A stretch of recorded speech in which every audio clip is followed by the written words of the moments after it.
one of the reasons I stayed was, first of all, I didn't even know I was being abused. Now, growing up, we watched our mothers endure pain. Right. And they tell you as you're going into marriage that marriage is a school. In school, you may struggle, but you have to endure to the very end. You see people celebrating 50 years of marriage, but 50 years of pain really is what they have been through. So I personally stayed because, one, I didn't know I was being abused. Two, I thought, you know what, I have to make this work. Right?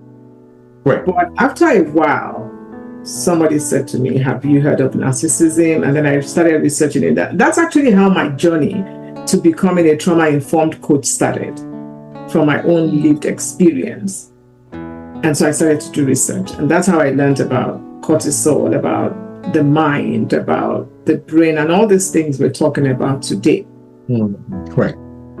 And so there are many other women like me who don't know that they're being abused. But to your point, when you start asking questions, you start to spot the abuse. Once I recognized what I was dealing with, it took years for me to know what I was dealing with. But then I started to ask the hard questions. And then, it took grace and courage and strength to walk away. But before I did, there were a lot of ailments in my life, and there are other women too who've had ailments. I want us to go back to that matter of some of the health conditions that develop as a result of abuse or after abuse.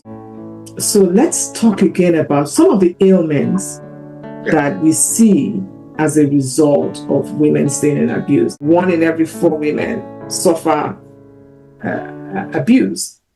But nobody talks about the ailments that they deal with as a result of the abuse. They tell them you just have to endure, just have to pray more, just have to be patient until they die.